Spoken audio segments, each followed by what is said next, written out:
الحمد لله رب العالمين والعاقبة للمتقين والصلاة والسلام على أشرف الأنبياء والمرسلين وعلى آله وصحابه أجمعين.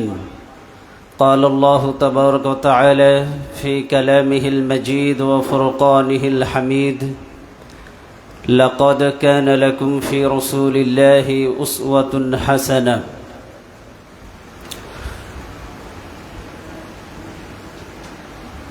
শুকরিয়া আদায় করছি রবের দরবারে, যিনি আমাদেরকে সালাতুল জুমা আদায়ের জন্য মসজিদে আসার তৌফিক দান করেছেন। এই জন্য নতশিরে মনিবের দরবারে হৃদয় নিংড়ানো ভালোবাসা, দেহের সমস্ত শক্তি একত্রিত করে পড়ছি আলহামদুলিল্লাহ। আজকে আমরা আলোচনা করব মদিনা মুনাওয়ারা মসজিদে নববী রওজায়ে আতহার এর ফজিলত ও আদব। যেহেতু গোটা পৃথিবীর আনাচে কানাচে, পৃথিবীর বিভিন্ন দেশ থেকে, পথে প্রান্তর থেকে মুসলিম উম্মাহ একত্রিত হয়েছে আল্লাহর ঘরকে কেন্দ্র করে বাইতুল্লাহ মসজিদুল হারামের সীমানায়। সেখান থেকে তারা মসজিদে নববীতে প্রত্যাবর্তন করছে, সেখানে সালাত আদায়ের জন্য। এই মসজিদে নববীর কি ফজিলত, মসজিদে নববী সম্পর্কে এবং এই অঞ্চল সম্পর্কে নবীজি সাল্লাল্লাহু আলাইহি ওয়াসাল্লাম কি বলেছেন, হাদিসে এর ধারা বর্ণনা রয়েছে। আমরা সেই বিষয়গুলি নিয়ে কথা বলবো বিমাশিয়াতিল্লাহ, বিইজনিল্লাহ, বিফদলিল্লাহ। মুসলমানদের কাছে দ্বিতীয় সর্বোচ্চ পবিত্র ও সম্মানিত স্থান হলো মদিনা আল মুনাওয়ারা, যে মাটিতে শুয়ে আছেন বিশ্বনবী জনাবে মুহাম্মদ রাসূলুল্লাহ সাল্লাল্লাহু আলাইহি ওয়াসাল্লাম। কোনো স্থানের সম্মান, কোনো স্থানের মর্যাদা, প্রসিদ্ধি, বিশিষ্টতা ও বৈশিষ্ট্যতা এগুলি অঞ্চলের কারণে হয় না, ওই অঞ্চলের বাসিন্দাদের কারণে হয়। ঠিক কিনা বলেন? মানুষের কারণে স্থানের মর্যাদা বৃদ্ধি পায়, স্থানের কোনো মর্যাদা নেই।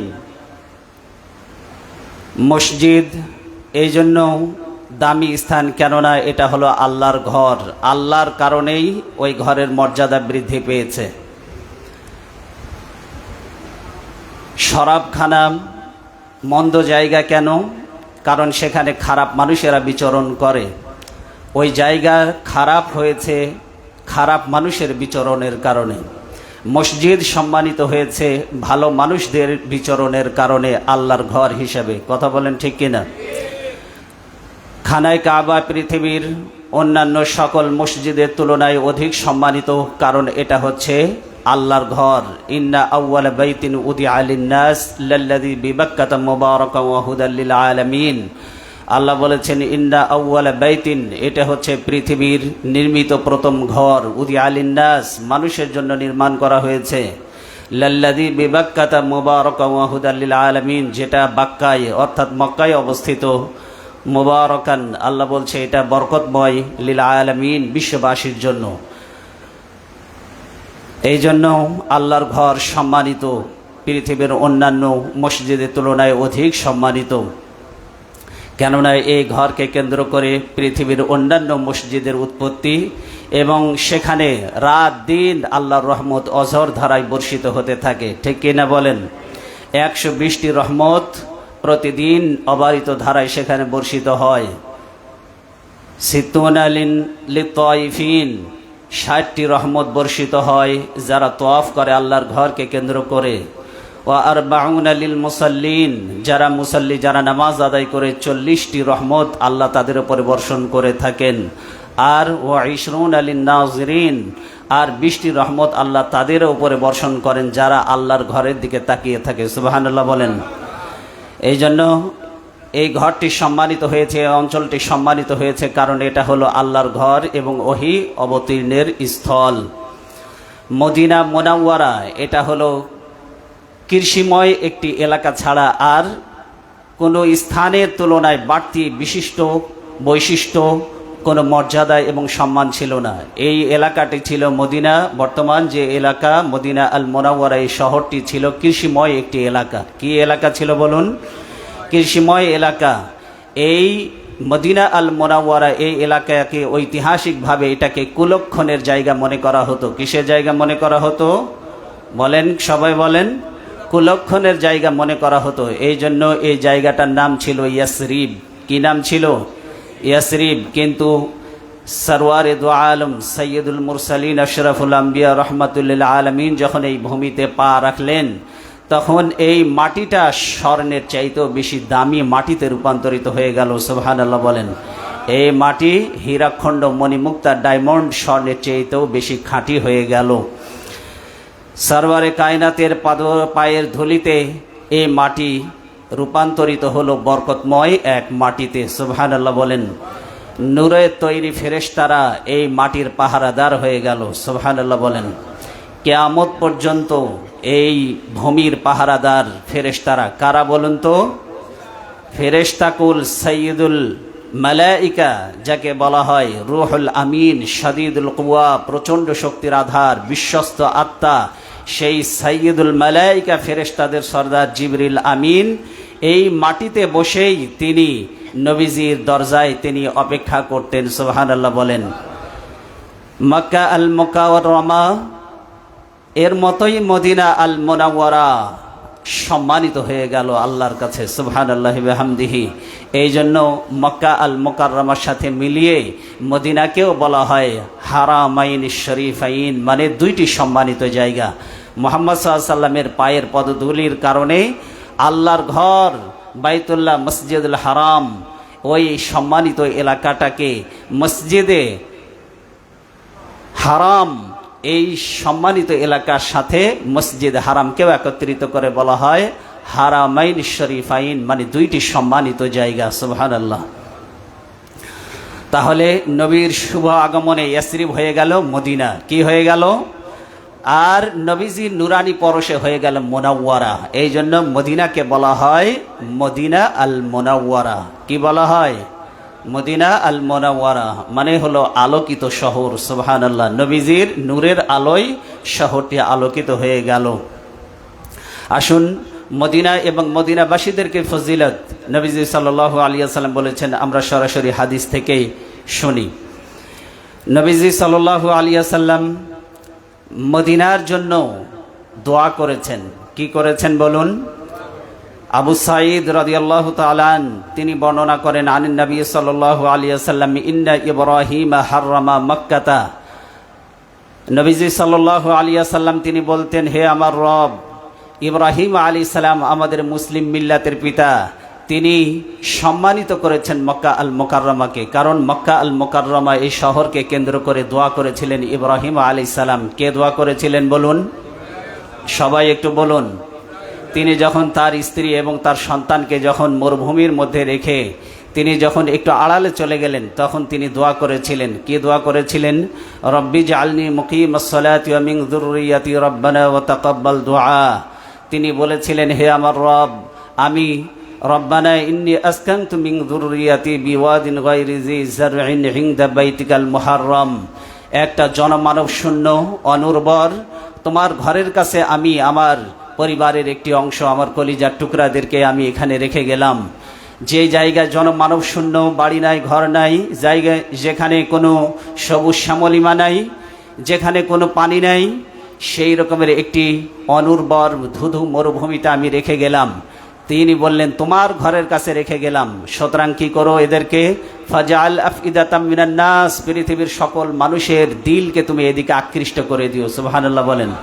এই জন্য মন যেতে চায় মক্কা আল মুকাররমা আল্লাহর ঘরে পড়ে থাকে। যদিও আসি বাংলাদেশে, কিন্তু মন পড়ে থাকে আল্লাহর ঘরে, ঠিক কিনা?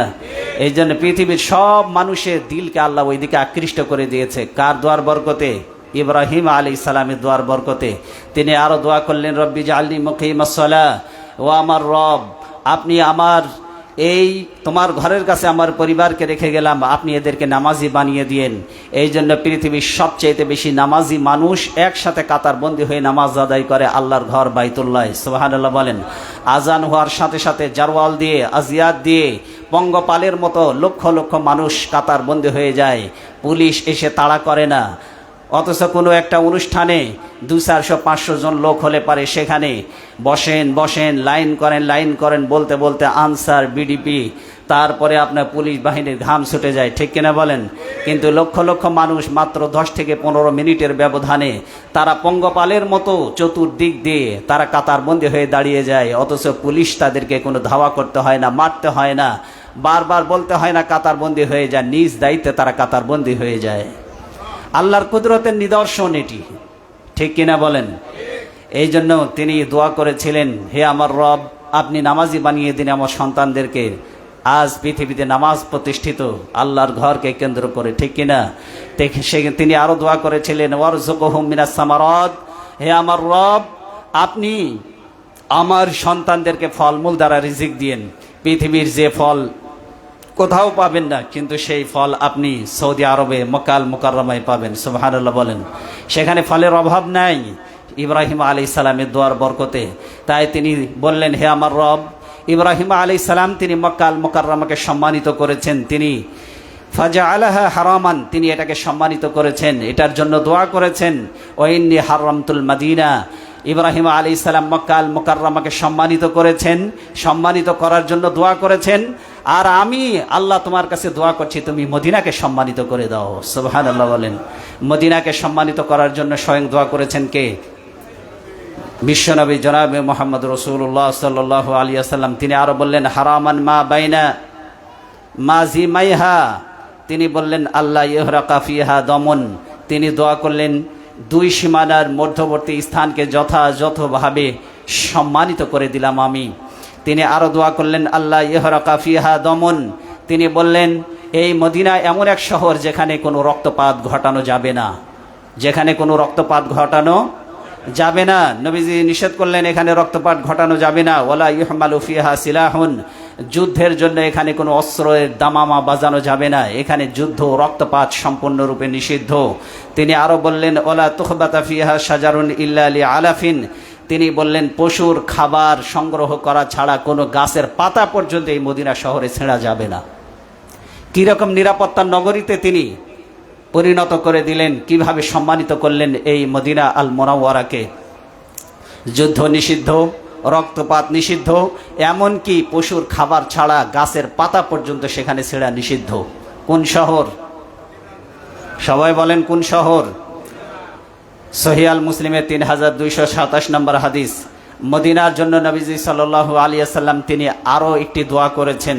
কি দোয়া শুনুন। আন আবি হুরায়রা রাদিয়াল্লাহু তাআলা আনহু قال كان الناس اذا راوا اول الثمر, তিনি মদিনা আল মুনাওয়ারায় সাহাবায়ে কেরাম যারা বসবাস করতেন তাদের বাগানে যখন কোনো ফল পাকতো, প্রথম ফল যখন বাগানে পাকা শুরু করেছে, তখন সেই বাগান থেকে পাকা ফল পেড়ে নিয়ে তারা নবীজির কাছে আসতো। সুবহানাল্লাহ বলেন।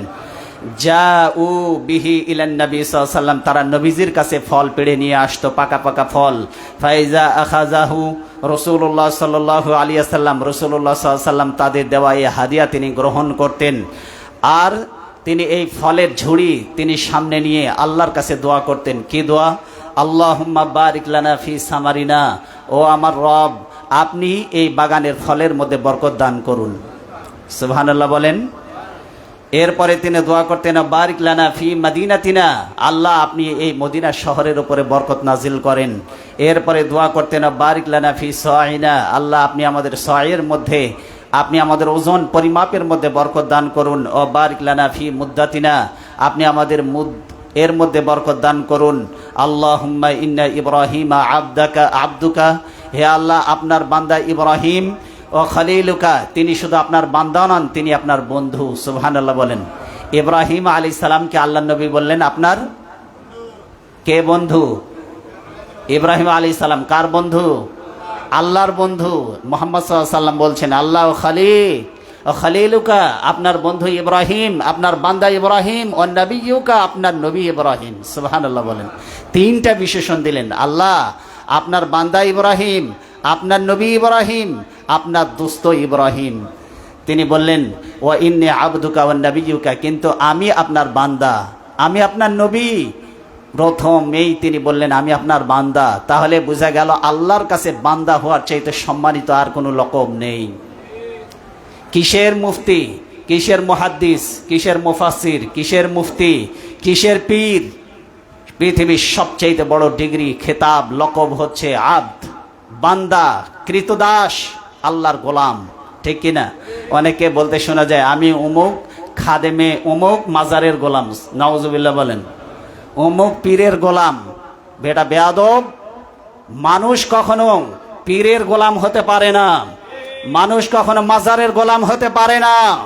মানুষ গোলাম হবে একমাত্র আল্লাহর। ঠিক কিনা?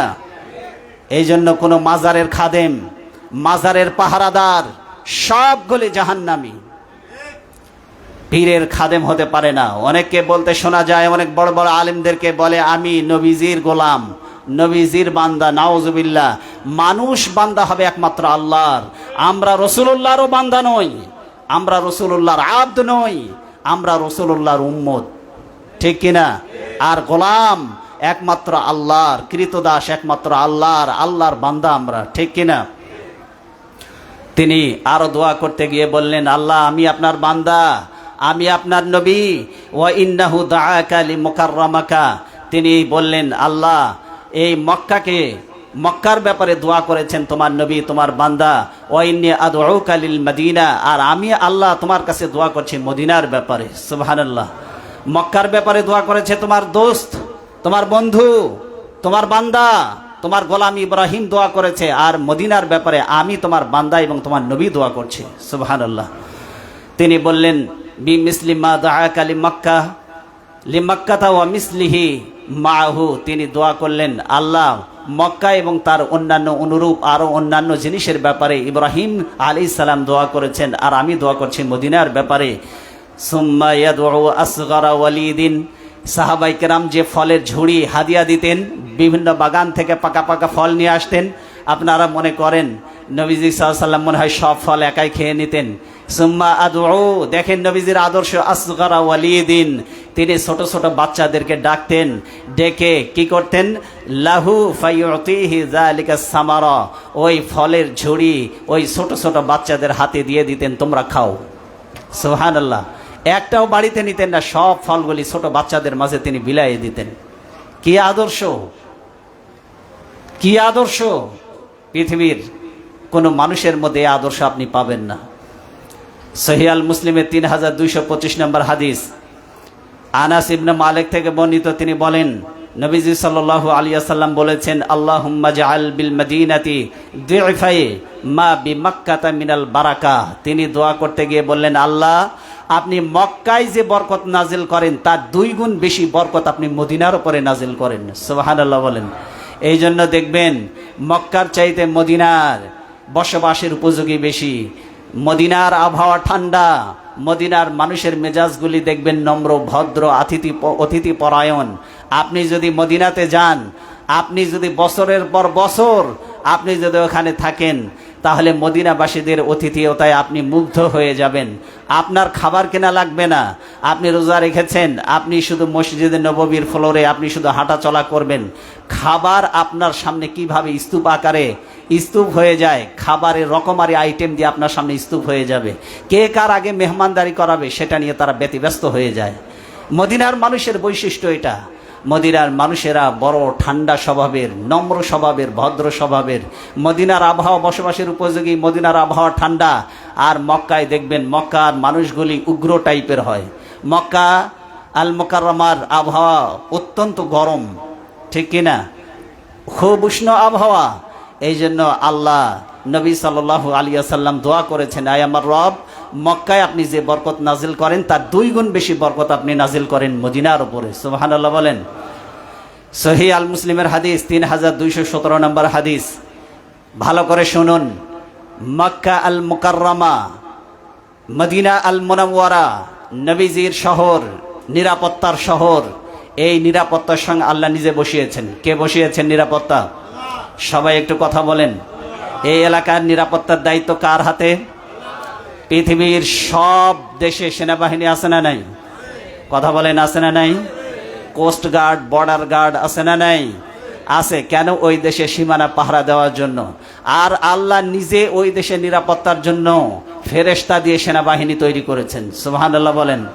অদৃশ্য এক সেনা কর্তৃক নিয়ন্ত্রিত এই মদিনা এবং মক্কা।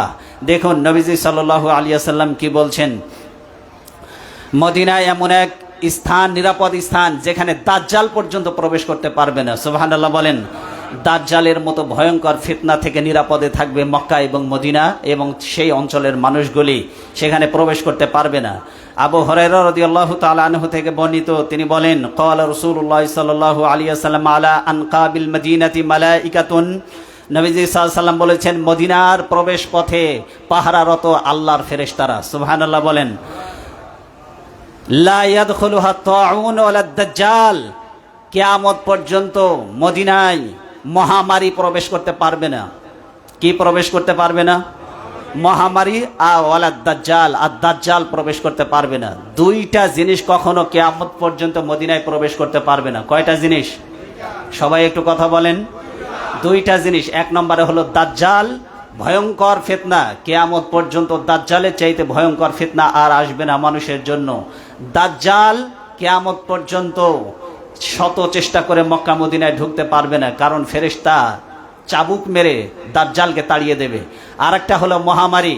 পৃথিবীর সব জায়গায় যদি করোনা ভাইরাসের চাইতে ভয়ঙ্কর কোনো ভেরিয়েন্ট এসে যদি পৃথিবীর সব মানুষকে ধ্বংস করে দেয়, কিন্তু পৃথিবীর সব জায়গায় বিচরণ করতে পারলেও কোনো মহামারী, দুরারোগ্য ব্যাধি এবং ভয়ঙ্কর কোনো ব্যাধি মদিনায় যেতে পারবে না, কারণ আল্লাহ নিষিদ্ধ করে দিয়েছে। সুবহানাল্লাহ বলেন। কোন জায়গায় যেতে পারবে না? সামনে আরো অনেক ফজিলতের কথা আল্লাহ নবী এই মদিনাকে কেন্দ্র করে বলেছেন। সুবহানাল্লাহ। এখন তো মন চায় যে সব ছেড়ে ছুড়ে দিয়ে মদিনায় চলে যায়। কেন? সামনের হাদিসটি শুনে অবাক হয়ে যাবেন আপনি। মদিনায় কেন? মদিনায় মৃত্যুবরণ করতে পারলেও কি লাভ? শুনুন ভালো করে, সহিহ আল মুসলিমের হাদিস। তাহলে কিয়ামত পর্যন্ত দাজ্জাল প্রবেশ করতে পারবে না মদিনায়, কিয়ামত পর্যন্ত কোনো মহামারী প্রবেশ করতে পারবে না মদিনায়। সহিহ আল মুসলিমের 3241 নম্বর হাদিস। নবীজি সাল্লাল্লাহু আলাইহি ওয়াসাল্লাম মদিনার বাইরে যদি কখনো যেতেন, মদিনায় ফেরত আসার জন্য তিনি পাগলপাড়া হয়ে যেতেন। নিজের দেশ, নিজের মাতৃভূমি কতটা মায়া লাগে এটা বুঝি সেই সময় যখন আমরা বাইরে থাকি। কথা বলেন ঠিক কিনা? আপনি বাংলাদেশ থেকে এখন ইতালি যান, আপনি আমেরিকা যান, 2-4 বছর থাকেন, বাংলাদেশে আসার জন্য আপনার মনটা ব্যতিব্যস্ত হয়ে যাবে, পাগল হয়ে যাবেন, ঠিক কিনা?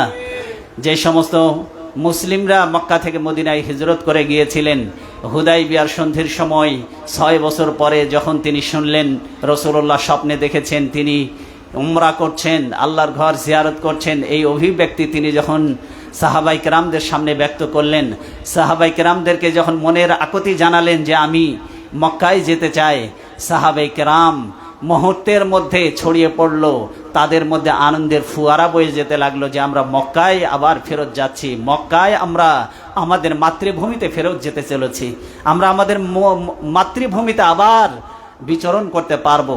এই আনন্দে সাহাবাই কেরামদের মধ্যে এক আনন্দের ফল্গুধারা জোয়ার সৃষ্টি হয়েছিল। এই জন্য নিজের মাতৃভূমির প্রতি অকৃত্রিম ভালোবাসা, এটা হলো ইমানের বহির প্রকাশ। নবীজি সাল্লাল্লাহু আলাইহি ওয়াসাল্লাম মদিনার বাইরে কোথাও গেলে দ্রুত তিনি মদিনায় ফেরত আসার জন্য তিনি পাগলপাড়া হয়ে যেতেন। শুনুন হাদিস। নবীজি সাল্লাল্লাহু আলাইহি ওয়াসাল্লাম তিনি তার মাতৃভূমিকে এত বেশি ভালোবাসতেন, নবীজির মতো নিজ মাতৃভূমিকে এত বেশি ভালোবাসা আর কেউ দিতে পারবে না। আবি হুমায়দ থেকে বর্ণিত, তিনি বলেন, খরাজনা মা রাসূলিল্লাহ সাল্লাল্লাহু আলাইহি ওয়াসাল্লাম ফি গজওয়াতি তাবুক, আমরা গজওয়াতে তাবুক যুদ্ধে আমরা নবীজির সাথে বের হয়েছিলাম। কোন যুদ্ধে? সবাই বলেন। তাবুক যুদ্ধে আমরা নবীজির সাথে হিজরত করেছিলাম, তাবুক যুদ্ধে আমরা বের হয়েছিলাম। আমরা মদিনার বাইরে তাবুক যুদ্ধের জন্য আমরা গিয়েছিলাম। এই তাবুক যুদ্ধে যখন আমরা বের হয়েছিলাম, তাবুক যুদ্ধ থেকে ফেরত আসার পর সাকাল হাদিসা ওয়া ফিহি সুম্মা আকবালনা সুম্মা কাদিমনা ওয়াদিয়াল কুরা। নবীজি সাল্লাল্লাহু আলাইহি ওয়াসাল্লাম তিনি যখন তাবুক যুদ্ধ শেষ করে, তাবুক যুদ্ধ এমন এক যুদ্ধ ছিল, বিনা যুদ্ধে আল্লাহ মুসলিমদেরকে বিজয়ী করেছিলেন। সুবহানাল্লাহ বলেন। এই তাবুক যুদ্ধে তিনি যখন বিজয়ী হয়ে মদিনার দিকে যখন ফেরত আসতেছিলেন, মদিনার দিকে যখন তিনি আগমন করতেছিলেন, ওয়াদিয়ে কোরা নামক একটি জায়গা, কি নাম? ওয়াদিউল কোরা। এটা হলো সিরিয়া এবং মদিনার মধ্যবর্তী একটি জায়গা, নাম কি? ওয়াদিউল কোরা। সিরিয়া এবং মদিনার মধ্যবর্তী একটি উপত্যকা। এটা হলো বৃহৎ পানির উৎসের জন্য খুবই বিখ্যাত ছিল। এই ওয়াদি কোরা নামক একটি জায়গায় নবীজি সাল্লাল্লাহু আলাইহি ওয়াসাল্লাম যখন পৌঁছালেন, ফাকালা রাসূলুল্লাহ সাল্লাল্লাহু আলাইহি ওয়াসাল্লাম ইন্নী মুসরিউন। নবীজি সাল্লাল্লাহু আলাইহি ওয়াসাল্লাম তিনি বলছেন, আমি দ্রুত অগ্রসর হই মদিনার দিকে। তিনি বললেন, ফামাংশা মিনকুম, তোমাদের মধ্যে যে ব্যক্তি চায়, ফাল ইউসরি মাই, সে যেন দ্রুত আমার সাথে অগ্রসর হয়। আর অমাংশা ফাল ইয়ামকুস, তোমাদের মধ্যে কেউ যদি চায় তাহলে সে যেন এখানে অবস্থান করে বিশ্রাম নেয়। কিন্তু আমি মদিনায় যাওয়ার জন্য আমার মনটা ছটফট করছে, আমার এখানে অবস্থান করতে ভালো লাগছে না, আমি দ্রুত মদিনায় ফেরত যেতে চাই। তোমাদের যার মন চায় সে আমার সাথে দ্রুত যেন হাঁটতে থাকে। কারণ সাহাবাই কেরাম নবীজির মতো তো এত শক্তিশালী ছিলেন না, কারণ জান্নাতি 40 জন মানুষের শক্তি আল্লাহ নবীদের শরীরে দিয়েছিলেন। নবীজি সাল্লাল্লাহু আলাইহি ওয়াসাল্লাম এত শক্তিশালী মানুষ ছিলেন, তিনি যখন ঘোড়ার পিঠে চড়ে যখন লাগাম ধরে টান দিতেন, সাহাবাই কেরাম বলতেন, আমরা নবীজির দিকে শুধু পলক পড়েছে, চোখের পলকেই মনে হতো বিদ্যুতের গতির মতো নবীজি কোথাও উধাও হয়ে গেলেন, আমরা দেখতে পেতাম না। বিদ্যুতের গতির মতো তিনি ঘোড়া নিয়ে ছুট দিতেন, নবীজির সাথে কেউ ঘোড় সোয়ার দিয়ে তারা পারত না। নবীজি বিদ্যুতের গতির মতো মুহূর্তের মধ্যে চোখের আড়াল হয়ে যেতেন, এত দ্রুত তিনি ঘোড়া চালনা করতেন। নবীজি সাল্লাল্লাহু আলাইহি ওয়াসাল্লামের এক বাহুতে যা শক্তি ছিল, ওই গোটা আরব বিশ্বের সবচেয়ে বড় পালোয়ান দেশ গোটা দেহে সেই শক্তি ছিল না। রুকানা নামক একজন বীর ছিল, কুস্তিগীর বলছে, রুকানা বলছে, মুহাম্মদ তুমি যদি আমাকে পরাজিত করতে পারো তাহলে আমি তোমার প্রতি ঈমান আনবো। নবীজি বললেন, তুমি কি তোমার ওয়াদা পালন করবে? আমি যদি তোমাকে পরাজিত করতে পারি তাহলে কি তুমি ঈমান আনবে? বলল, হ্যাঁ আমি ঈমান আনবো। নবীজি সাল্লাল্লাহু আলাইহি ওয়াসাল্লামকে রুকানা বলছে, ঠিক আছে আপনি আমাকে আঘাত করুন। নবীজি সাল্লাল্লাহু আলাইহি ওয়াসাল্লাম বললেন, রুকানা, নবীরা কাউকে আগে আঘাত করে না, কারণ নবীরা যদি কাউকে আঘাত করে সে আঘাত সহ্য করার ক্ষমতা পৃথিবীর কারো নাই। কারণ নবীদের আঘাত যার উপরে পড়ে সেই লোকটা জাহান্নামী, আর নবীকে যে আঘাত করে সেই লোকও জাহান্নামী। নবী যাকে আঘাত করে সেও জাহান্নামী, আর নবীকে যে আঘাত করে সেও জাহান্নামী। আমার আঘাত তুমি সহ্য করতে পারবা না রুকানা, তুমি আমার হাত ধরো, আমার বাহু ধরো। রুকানা বাহু ধরেছে তুলে 1 আষাঢ়। রুকানা বলতেছে, আমি ভালো করে ধরি নাই। কি বলতেছে? ভালো করে ধরি নাই। নবীজি সাল্লাল্লাহু আলাইহি ওয়াসাল্লাম বললেন, ঠিক আছে ভালো করে ধর। ভালো করে ধরেছে তুলে 1 আষাঢ়। বলতেছে, দান 3 দান। হয় নাই। দান কয় দান? 3 দান। নবীজি সাল্লাল্লাহু আলাইহি ওয়াসাল্লামকে বললেন, রুকানা খুব ভালো করে ধরো। আবার ধরেছে 1 আষাঢ়। এই আষাঢ়ে একবারে শুয়ে পড়ছে। নবীজি সাল্লাল্লাহু আলাইহি ওয়াসাল্লাম বললেন, রুকানা তুমি তোমার ওয়াদা পূরণ করো। সে বলল, আমি ঈমান আনবো না, কারণ কাফেরের বাচ্চা কখনো ঈমান আনে নাই, ওয়াদা রক্ষা করে না। কাফের এবং মুনাফিক কখনো ওয়াদা রক্ষা, আর ঈমানদার কখনো ওয়াদা ভঙ্গ করে না। ঈমান আনে নাই, ঈমান কিসমতে নসিব হয় নাই। নবীজি সাল্লাল্লাহু আলাইহি ওয়াসাল্লাম এরকমই শক্তিশালী মানুষ ছিলেন। নবীজি সাল্লাল্লাহু আলাইহি ওয়াসাল্লাম বললেন, তোমাদের যার মন চায় সে আমার সাথে দ্রুত হাঁটুক, দ্রুত চলুক। আমি মদিনায় ফেরত যেতে চাই, আমি এখানে অবস্থান করতে চাই না, বিশ্রাম নিতে চাই না, আমি মদিনায় গিয়ে বিশ্রাম নেব। ফাখরাজনা হাত্তা আশরাফনা আলাল মদিনা। আমরা নবীজির সঙ্গে চলতে লাগলাম। যখন মদিনা যখন চোখে দেখা যাচ্ছিল, ওই যে গ্রাম দেখা যায়, আমার গ্রাম, ওই যে আমার শহর। নবীজি যখন নিজের শহরকে যখন দেখতেন তখন তিনি বললেন, হাজিহি তুবা, বাহ খুশখবরি, ওই যে আমার গ্রাম, ওই যে আমার শহর, ওই যে আমার মদিনা। মনে হয় যেন হারানো কোনো বাচ্চাকে ফেরত পেয়েছে, হারানো কোনো প্রিয় মানুষকে ফেরত পেয়েছে। নবীজি এভাবে তিনি ভালোবাসতেন তার প্রিয় শহর মদিনাকে। তিনি বলতেন, হাজা উহুদ, এই হলো উহুদ পাহাড়। তিনি বলতেন, ওয়া হুয়া জাবালুন, এই উহুদ পাহাড়, এটা হলো পাহাড়। আর ইউহিব্বুনা ওয়া নুহিব্বুহু, এই পাহাড় আমাকে ভালোবাসে, আমিও এই পাহাড়কে ভালোবাসি। সুবহানাল্লাহ বলেন।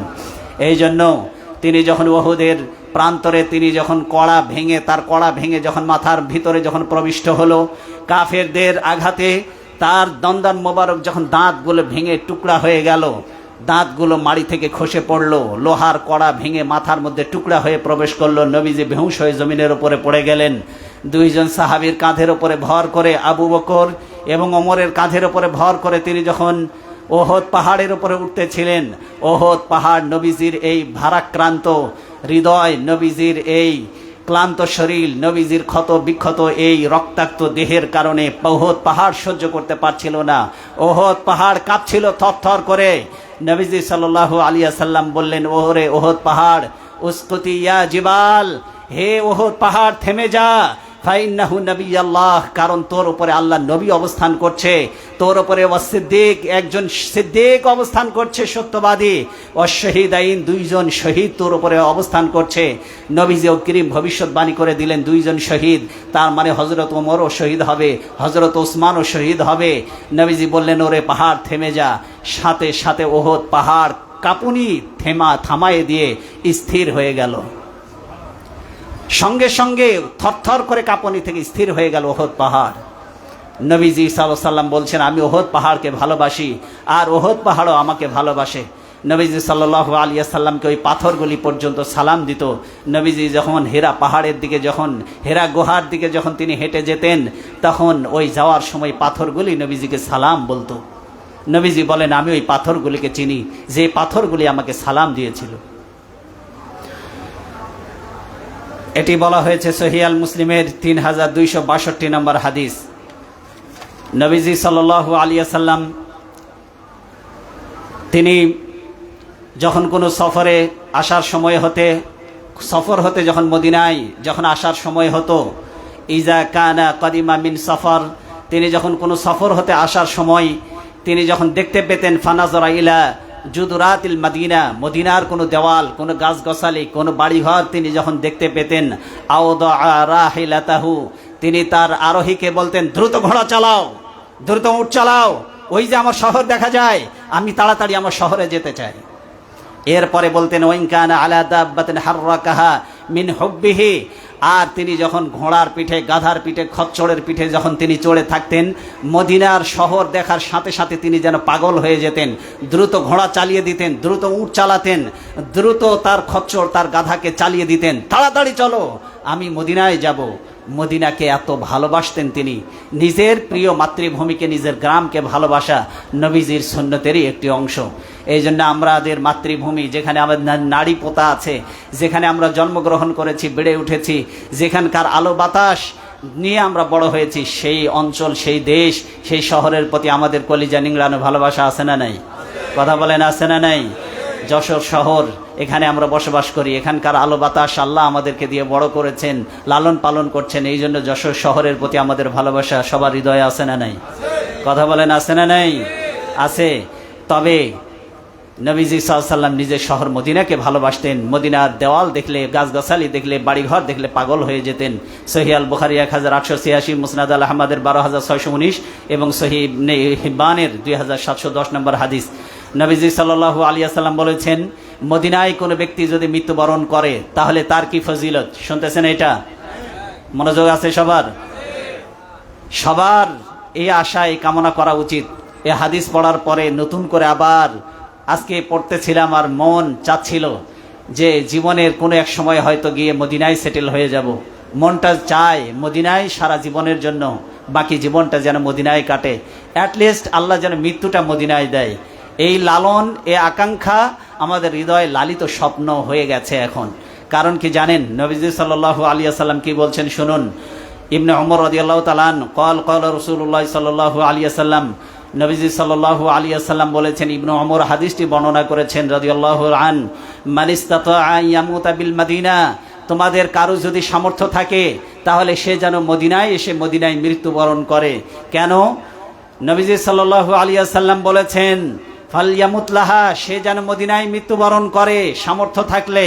কারণ কি? ফাইন্নাহু আশফাউ লিমান ইয়ামুতু বিহা, কোনো ব্যক্তি যদি মদিনায় মৃত্যুবরণ করে, কিয়ামতের দিন আমি তার জন্য স্পেশালি সুপারিশ করব। সুবহানাল্লাহি ওয়া বিহামদিহি। মদিনায় মৃত্যুবরণ করতে পারলে কিয়ামতের দিন আমি সুপারিশ করব তার জন্য। কি ফজিলত! পৃথিবীর অন্য কোথাও মৃত্যুবরণ করলে এই ফজিলতের কথা নাই, মদিনায় মৃত্যুবরণ করলে নবীজি বলেছেন আমি তার জন্য কিয়ামতের দিন সুপারিশ করব। জামিয়া তিরমিজি 3917, মুসনাদ আল আহমদের 5818 নম্বর হাদিস। কিয়ামতের পূর্বে সব জায়গা থেকে ঈমানকে গুটিয়ে নেওয়া হবে, যেভাবে করে সাপ গুটিয়ে গর্তের মধ্যে ঢুকে যায়, ঠিক অনুরূপভাবে ঈমান আল্লাহ গুটিয়ে নেবেন মদিনায়।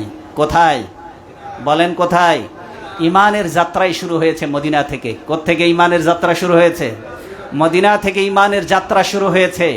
এই মদিনায় গিয়েই ঈমানের যাত্রা আবার থমকে যাবে, স্থিমিত হয়ে যাবে। নবীজি বলেছেন, ফাতুবা লিল গোরাবা, গোরাবাদের জন্য সুসংবাদ। সাপ যেমন গর্ত থেকে বেরিয়ে যায় সারা দিন ঘুরতে ঘুরতে রিজিকের সন্ধানে, আবার সন্ধ্যাবেলায় সে যেমন গর্তের মধ্যে ঢুকে যায়, মদিনা থেকে ইসলাম বেরিয়ে গোটা দুনিয়া সফর করেছে। এক সময় মদিনার ইসলাম আবার মদিনায় ফেরত যাবে। নবীজি সাল্লাল্লাহু আলাইহি ওয়াসাল্লাম বলছেন, ইন্নাল ঈমানা লা ইয়ারিজু ইলাল মদিনা, আল্লাহ ঈমানকে গুটিয়ে নেবেন মদিনার দিকে, যেভাবে কামা তারিজুল হাইয়াতু ইলা জোহরিহা, যেভাবে সাপ তার গর্তের দিকে গুটিয়ে যায়। সাপ যেমন গর্তের মধ্যে ঢুকে যায়, ঈমান মদিনায় এক সময় আবার ঢুকে যাবে কিয়ামতের আগে। ঈমানদার লোক থাকবে শুধু মদিনায়, আর কোথাও থাকবে না। সহিহ আল বুখারী 1876 এবং সহিহ আল মুসলিমের 147 নম্বর হাদিস। মদিনার ফজিলত সম্পর্কে নবীজি সাল্লাল্লাহু আলাইহি ওয়াসাল্লাম বলেছেন, মদিনার দিকে কেউ যদি হাত বাড়ায়, মদিনাকে ধ্বংসের চক্রান্ত কোনো ব্যক্তি যদি করে, মদিনার অকল্যাণ যদি কোনো ব্যক্তি কামনা করে। আমরা অনেক সময় বলে থাকি সৌদির লোকেরা বেশি খারাপ, বলি না ভাই? কিছু মানুষের কারণে এরকম বলা যাবে না, এরকম বলা উচিত হবে না।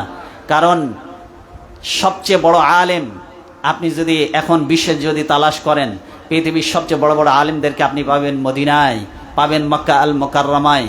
সবচেয়ে বড় ঈমানদার লোকেরা যদি আপনি কোথাও তালাশ করেন, এখনো সবচেয়ে বড় ঈমানদার, শিরক বেদাত এবং কুফর মুক্ত লোকই আপনি পাবেন সৌদি, মক্কা আল মুকাররমা, মদিনা আল মুনাওয়ারায়।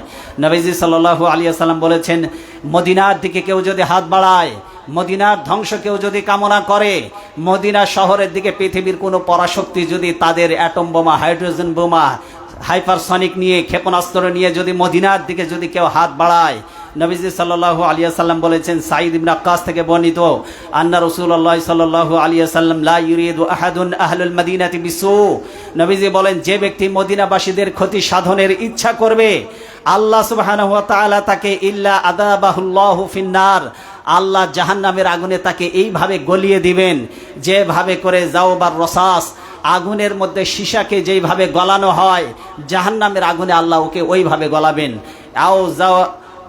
আও জাওবাল মিলহি ফিল মা, লবণ যেমন পানির মধ্যে গলে যায়, কোনো ব্যক্তি যদি মদিনার ক্ষতি সাধন করার জন্য চেষ্টা করে, লবণ পানিতে দিলে যেভাবে গলে যায়, আল্লাহ তাকে ওইভাবে গলিয়ে আল্লাহ পৃথিবী থেকে তাকে নাস্তানাবুদ করে ধ্বংস করে দিবেন।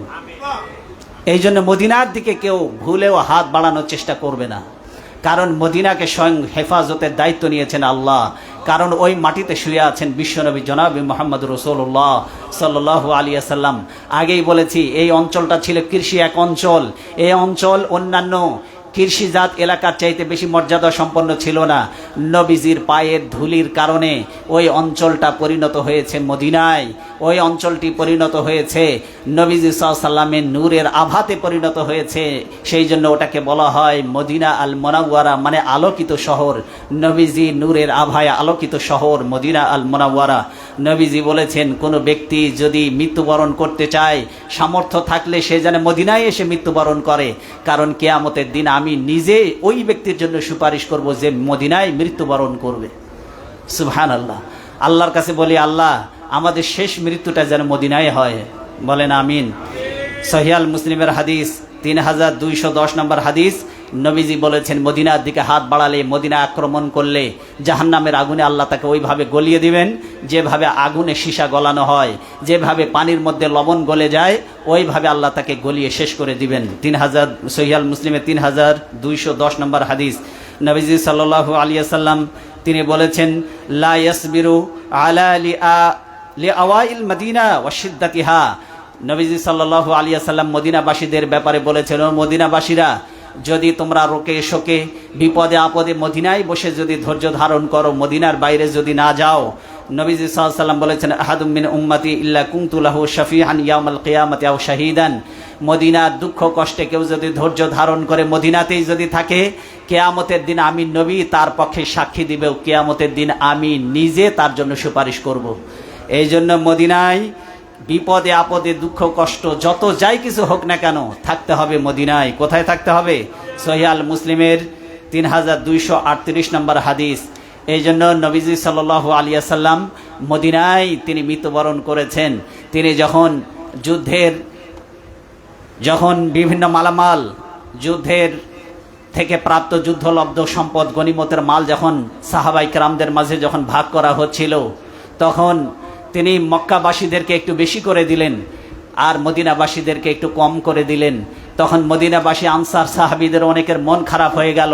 তারা বলছে, ইয়া রাসূলুল্লাহ, তাদের মনের অবস্থা নবীজি বুঝতে পারলেন। তারা যেন বলতে চাচ্ছে যে আমরা এই যুদ্ধে আমাদের জান দিলাম বেশি, মাল দিলাম বেশি, আমরা ওদেরকে আশ্রয় দিলাম, থাকতে দিলাম, অথচ যুদ্ধের মালামাল আমরা গনিমতের সম্পদ আমরাই ভাগে পেলাম কম, ওরাই পেল বেশি।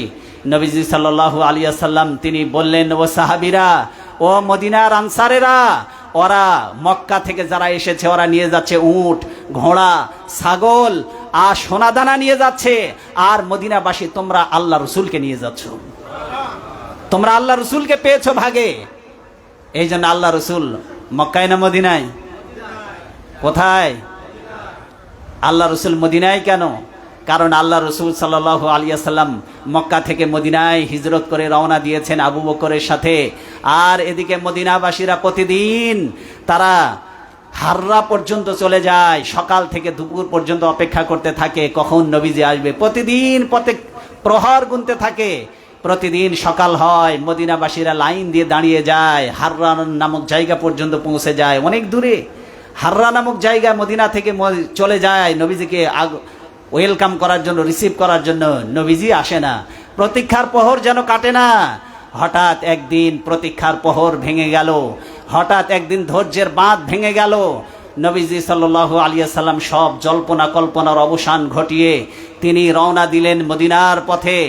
একজন ইহুদি এক টিলার উপরে চড়ে তিনি দেখতে পেলেন, তিনি যেন দেখছেন মদিনার লোকেরা অন্যান্য দিন দুপুর পর্যন্ত অপেক্ষা করে, আজকে 2টা বেজে যায়, 3টা বেজে যায়, কেউ নবীজি কখন আসবে কেউ মদিনায় ফেরত যায় না। এক ইহুদি টিলার উপরে চড়ে দেখতে পেলেন সাদা ধবধবে পোশাক পরিহিত 2 জন ব্যক্তি উটের পিঠে চড়ে বালুকাময় মরুভূমির উপরে দিয়ে তারা যেন মদিনার দিকে হেঁটে আসছে। নবীজি সাল্লাল্লাহু আলাইহি ওয়াসাল্লামকে দেখে ওই ইহুদির আনন্দের বাঁধ ভেঙে গেল, ধৈর্য হারা হয়ে গেলেন তিনি। হঠাৎ করে তিনি চিৎকার দিয়ে তিনি আনন্দে আবেগ আপ্লুত হয়ে বলে উঠল, ও মদিনাবাসীরা, ও আহলে আরবরা, তোমাদের ধৈর্যের সীমা, তোমাদের ধৈর্যের প্রতীক্ষার প্রহর আজকে শেষ হতে চলেছে। ওই যে যার জন্য তোমরা দিনের পর দিন, মাসের পর মাস তোমরা অপেক্ষা করেছো, সেই মরুর দুলাল সাইয়্যিদুল মুরসালিন আশরাফুল আম্বিয়া রাহমাতুল লিল আলামিন তোমাদের মাঝে আগমন করেছে। হাজার হাজার মদিনাবাসী নবীজি সাল্লাল্লাহু আলাইহি ওয়াসাল্লামকে ওয়েলকাম করার জন্য, তারা রিসিপশনের জন্য তারা এগিয়ে গেল। নবীজি সাল্লাল্লাহু আলাইহি ওয়াসাল্লাম সাহাবাই কেরামদেরকে নিয়ে আমর ইবনে আউফ গোত্রে তিনি অবতরণ করলেন। সেখানে 10 দিন তিনি অবস্থান করলেন। মসজিদে কোবা নামক একটি মসজিদ তিনি তৈরি করলেন, সেখানে তিনি 10 দিন নামাজ আদায় করলেন। এরপরে কারা নেবে নবীজি সাল্লাল্লাহু আলাইহি ওয়াসাল্লামকে? সবাই বলছে, ইয়া রাসূলুল্লাহ, আপনি আমার বাড়িতে মেহমান হন, আমরা আপনাকে নেব। চতুর্দিকে তারা দাঁড়িয়ে কবিতা আবৃত্তি করছে, তলা আল বাদরু আলাইনা, আমাদের মাঝে দেখো চাঁদ উদিত হয়েছে, আমাদের মাঝে একটা চাঁদ আছে আসমানের উপরে, আর একটা চাঁদ মদিনাবাসীদের হাতে ধরা দিয়েছে। ছোট্ট ছোট্ট বাচ্চারা নবীজিকে ওয়েলকাম করার জন্য তারা কাতার বন্দী হয়ে দাঁড়িয়েছে। নবীজি সাল্লাল্লাহু আলাইহি ওয়াসাল্লাম ছোট বাচ্চাদের মাথায় হাত বুলিয়ে বললেন, ও মদিনার বাচ্চারা, আমরা আমার পিতৃভূমি, আমার মাতৃভূমি, আমার দেশ, আমার আত্মীয় স্বজন সবাইকে ছেড়ে তোমাদের কাছে চলে এসেছি। তোমরা কি আমাকে আশ্রয় দেবে? আমাকে একটু ভালোবাসবে? নবীজি সাল্লাল্লাহু আলাইহি ওয়াসাল্লামের কথায় ওই ছোট্ট ছোট্ট বাচ্চাগুলি কি বুঝলো? তারা চোখ থেকে পানি দরদর করে গড়িয়ে পড়ছে, আর তারা বলছে, ইয়া রাসূলুল্লাহ, শুধু কি ভালোবাসবো? আপনাকে পাহারা দেওয়ার জন্য, আপনার নিরাপত্তার জন্য যদি প্রয়োজন হয় তাহলে আমরা আমাদের এই ছোট্ট কচি কলিজাটা বের করে আপনার পায়ের উপরে ছেড়ে দেব। মদিনার ছোট ছোট বাচ্চাগুলি এই ভালোবাসা দেখালো রাসূলুল্লাহ সাল্লাল্লাহু আলাইহি ওয়াসাল্লামের প্রতি। নবীজি আনন্দে আবেগ আপ্লুত হয়ে গেলেন। কে কার বাসায় নেবে? কিন্তু নবীজি বললেন, আমি আমার উটের পিঠে চড়লাম, আমার উট যেখানে গিয়ে থেমে যাবে আমি সেই স্থানে আমার বসবাসের জন্য নির্ধারণ করব। নবীজি উটের পিঠে চড়লেন। উট চড়তে চলতে চলতে চলতে মদিনার সেই জায়গায় গিয়ে থেমে গেল যেই জায়গায় আজকে মসজিদে নববী অবস্থিত। সুবহানাল্লাহ বলেন। এই মসজিদে নববী যেই জায়গায় অবস্থিত এই জায়গায় গিয়ে উট থেমে গেল, উট বসে পড়ল। এই জায়গাটি ছিল আসআদ ইবনে জুরারা এর আশ্রয়ে লালিত পালিত সাহাল এবং সোহাইল নামক দুইজন এতিমের খেজুর শুকানোর জায়গা। সাহেল এবং সোহাইল নামক দুইজন এতিম বালক ছিল, তাদের খেজুর শুকানোর জায়গা ছিল এই জায়গাটি। বর্তমান মদিনা মসজিদ যেখানে অবস্থিত। নবীজি সাল্লাল্লাহু আলাইহি ওয়াসাল্লাম বললেন, আমার উট এখানে বসে পড়েছে, এই জায়গাটি আমার বসবাসের জায়গা। কিন্তু সোহাইল এবং সাহেলকে তিনি ডাকলেন, ডেকে বললেন, আমি এই জায়গাটি তোমাদের কাছ থেকে কিনে নিতে চাই। তারা বললেন, ইয়া রাসূলুল্লাহ, আপনি এই জায়গা নেবেন, আমরা বিক্রি করব না ইয়া রাসূলুল্লাহ, আমরা আপনাকে বিনামূল্যে আপনাকে দিয়ে দিলাম। নবীজি বললেন, না, আমি এই জায়গাটি তোমাদের কাছ থেকে কিনে নিতে চাই। নবীজি সাল্লাল্লাহু আলাইহি ওয়াসাল্লামের জোরাজুরিতে নবীজি সাল্লাল্লাহু আলাইহি ওয়াসাল্লাম নিজে তাদের থেকে এই জায়গাটি কিনে নিলেন। তিনি তার এই ক্রয়কৃত জায়গাতে তিনি মসজিদ বানালেন। সেই মসজিদটাই হলো মসজিদে নববী। সুবহানাল্লাহ বলেন। এই ছিল ঐতিহাসিক জায়গা, কিন্তু মসজিদ হওয়া নবীজি সাল্লাল্লাহু আলাইহি ওয়াসাল্লাম নিজে শ্রম দিলেন, নিজে ইট বালি রড সিমেন্ট খোয়া সব কিছু নিজের মাটি টানলেন। নবীজি সাল্লাল্লাহু আলাইহি ওয়াসাল্লাম এই মসজিদ নববী নির্মাণের জন্য তিনি নিজে মাথায় ঝুড়ি, মাটির ঝুড়ি বহন করেছেন। নবীজি মাটির ঝুড়ি সাহাবায়ে কেরামদেরকে নিয়ে বহন করার সময় তিনি যখন ক্লান্ত হয়ে যেতেন তিনি তখন কবিতা আবৃত্তি করতেন। সেই কবিতাটি হলো এই, হাজাল হিমাল ওয়ালা হিমালা ইল্লা খাইবার, এই বোঝা খাইবারের কোনো বোঝা নয়। হাজা আবার রব্বুনা ওয়া আতহার, এই বোঝা হলো অত্যন্ত পুণ্যময় এবং অতীব পবিত্র বোঝা, কারণ আল্লাহর ঘর নির্মাণের জন্য আমি এই বোঝা বহন করে চলেছি। আল্লাহুম্মা ইন্নাল আজরা আজরুল আখিরা, এই আল্লাহ দুনিয়ার প্রতিদান কোনো প্রতিদান নয়। আর তিনি বললেন, আখিরাতের প্রতিদান হলো আসল প্রতিদান। ইরহামিল আনসার ওয়াল মুহাজিরা, আল্লাহ আনসার এবং মুহাজিরদের প্রতি আপনি রহম করুন, আনসার এবং মুহাজিরদের প্রতি আপনি রহম করুন। নবীজি সাল্লাল্লাহু আলাইহি ওয়াসাল্লাম এভাবে করে সাহাবায়ে কেরামদেরকে নিয়ে তিনি মদিনার মসজিদ নির্মাণ করলেন। বর্তমান সেই মদিনা আল মুনাওয়ারায় যেখানে নামাজ আদায় করলে, কেউ যদি নামাজ আদায় করে, 1 রাকাত নামাজ আদায় করলে 1000 রাকাত নামাজের সওয়াব আল্লাহ দান করে দেন। সুবহানাল্লাহি বিহামদিহি। এই জন্য মদিনায় যাওয়ার ইচ্ছা আছে তো আমাদের?